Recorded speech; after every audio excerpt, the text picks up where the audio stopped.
اندر حارب کی گاڑی کھڑی تھی اور ہر طرف خاموشی تھی۔ کریم نے دروازے کی طرف دیکھا تو دروازہ اندر سے بند تھا اور اس میں چابی والا لاک لگا ہوا تھا۔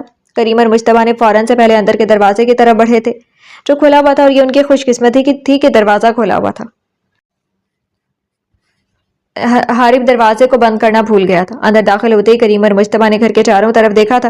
گھر زیادہ بڑا نہیں تھا اور نہ ہی کمرے تھے، صرف ایک کھلا ہال تھا اور ہال سے کے ساتھ کچن تھا اور ہال میں صوفے رکھے ہوئے تھے۔ اس کے علاوہ کچھ بھی نہیں تھا۔ کریم اور حارب ایک دوسرے کی طرف مایوسی سے دیکھ رہے تھے۔ آخر وہ اتنی مشکل سے یہاں تک پہنچے تھے اور یہاں پر اریبہ کا نام و نشان تک نہیں تھا۔ مشتبہ تم اوپر والی منزل کی طرف جا کر دیکھو، میں ادھر کچن کی طرف باہر دیکھتا ہوں۔ کریم نے مشتبہ کو کہا اور وہ آگے کی طرف بڑھا۔ وہیں پر کریم نے کچن کی طرف قدم بڑھائے، لیکن مشتبہ جیسے ہی اس نے سیڑھیوں کی طرف قدم بڑھائے اس کا پاؤں اس تہہ خانے کے دروازے کے اوپر لگا جو حارب جلدی میں اس کو صحیح طریقے سے بند کرنا بھول گیا تھا، اور مشتبہ کا پاؤں آتے ہی دروازے نے آواز پیدا کی، کریم بھائی رکیں، یہ دیکھیں یہ کیا ہے۔ مشتبہ کی آواز پر کریم کے اٹھتے قدم وہیں رکے تھے۔ اس نے مڑ کر مشتبہ کی طرف دیکھا تھا جو اپنے پاؤں کے نیچے تہہ خانے کے دروازے کی طرف اشارہ کر رہا تھا۔ کریم فوراً آگے بڑھا تھا اور اس نے مشتبہ کو پیچھے ہونے کا اشارہ کیا، اسے خبردار کیا کہ وہ آگے نہیں بڑھے گا۔ وہ کیسے اپنے سب سے چھوٹے بھائی کو کسی خطرے میں ڈال سکتا تھا، اور مشتبہ 2 قدم پیچھے ہٹا تھا۔ کریم نے بہت آہستہ سے اب اس تہہ خانے کا دروازہ کھولا تھا، اور جیسے دروازہ کھلا کریم کی آنکھیں حیرت سے پھیل گئی تھی۔ نیچے سیڑھیاں جا رہی تھیں اور نیچے کی طرف روشنی تھی۔ کریم نے مشتبہ کی طرف دیکھا اور مشتبہ نے حیرت سے اپنے بھائی کی طرف دیکھا تھا۔ تم 2 قدم مجھ سے پیچھے رہو گے مشتبہ، سمجھ آئی؟ اپنے آپ کسی مصیبت میں مت ڈالنا۔ اگر مجھے کچھ ہو جاتا ہے کہ میں زخمی ہو جاتا ہوں تو تم نے یہاں پر نہیں رکنا، تم نے واپس گھر جانا ہے، سمجھ رہی ہو نا تم میری بات؟ کریم نے نہایت ہی سخت لہجے میں مشتبہ کو تنبیہ کی تھی، اور مشتبہ بے بسی سے اپنے بھائی کو دیکھ رہا تھا جسے اپنی جان کی کوئی پرواہ نہیں تھی۔ وہ اس وقت بھی اپنے بھائی کی ہی فکر کھائے جا رہی تھی۔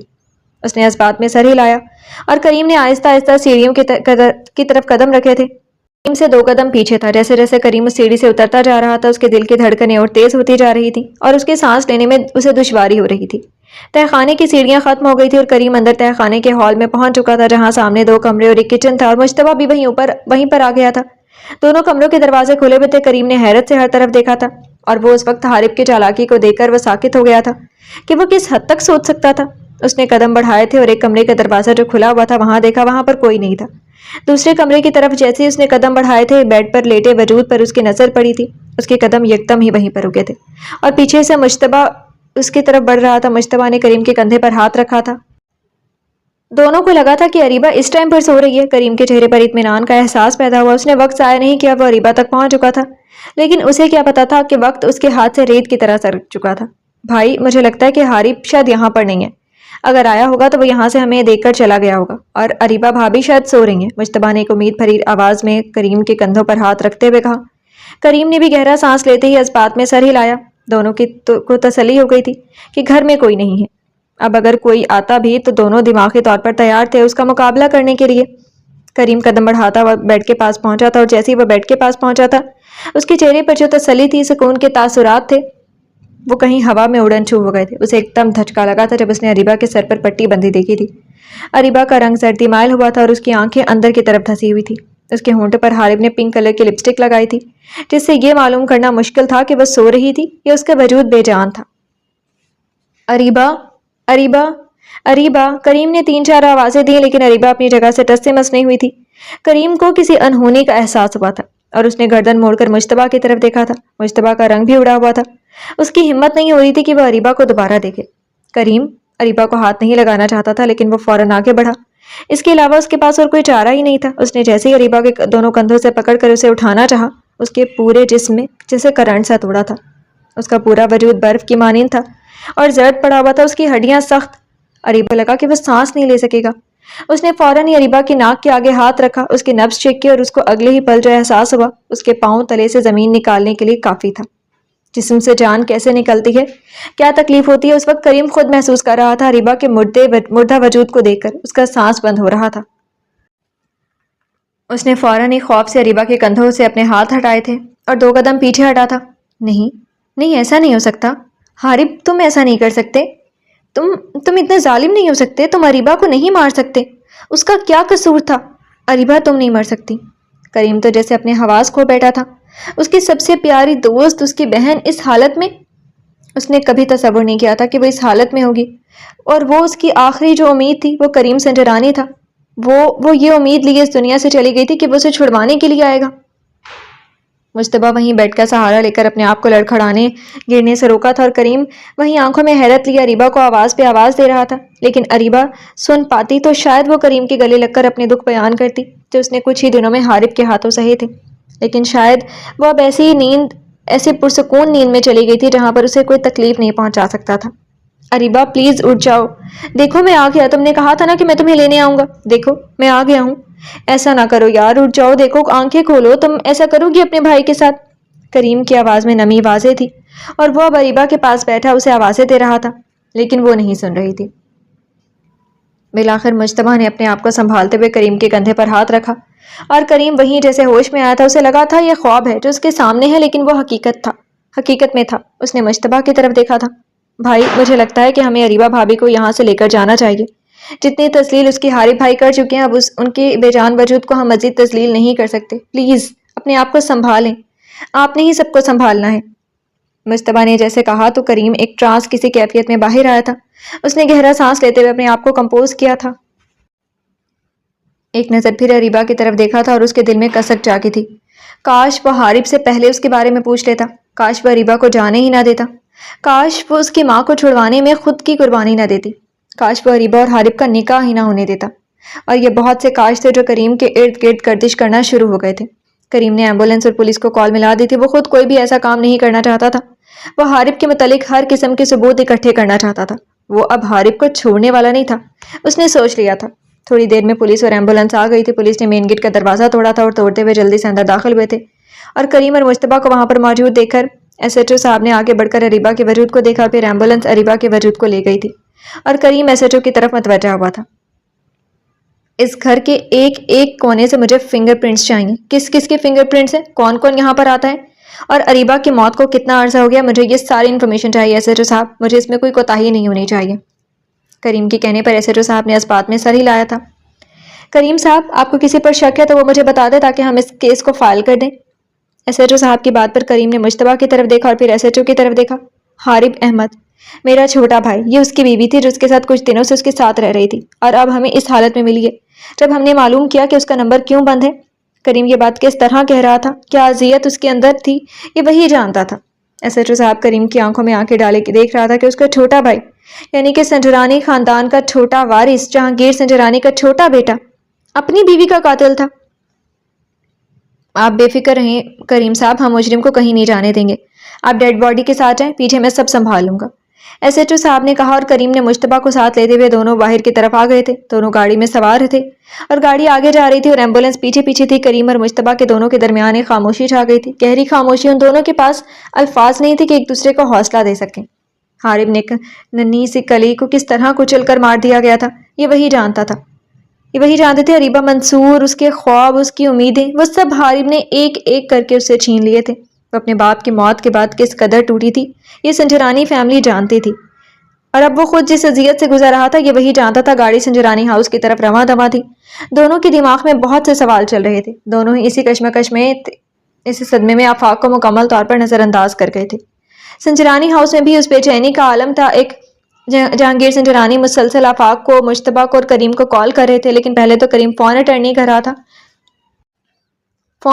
رہا تھا، لیکن پچھلے 2 گھنٹے سے وہ فون اٹینڈ نہیں کر رہا تھا۔ جہانگیر سنجرانی کو بے چینی ہوئی تھی، وہیں تنزیلہ بیگم کے ساتھ بیٹھی ہوئی زلیخا بیگم بھی پریشان تھی کہ اچانک سنجرانی ہاؤس کو کس کی نظر لگ گئی تھی، جہاں پر خوشیاں تھیں وہاں پر اب سوگ کا عالم تھا۔ جہانگیر سنجرانی ڈرائنگ روم میں ایک ہاتھ میں موبائل لیے، دوسرا پشت پر ٹکائے چکر پر چکر لگا رہے تھے۔ ایک تو ان کا پریشانی سے برا حال تھا اور دوسرا کریم ان کا فون نہیں اٹھا رہا تھا، ان کا غصے سے برا حال تھا۔ اسی دوران اچانک سنجرانی ہاؤس کے ارد گرد ایمبولینس اور پولیس کے سائرن کی آوازیں، جہانگیر سنجرانی جو چکر پر چکر لگا رہے تھے، پولیس اور ایمبولینس کے سائرن کی آواز پر ان کے قدم رکے تھے۔ وہیں ناہید بیگم کے دل کو ہاتھ پڑا تھا۔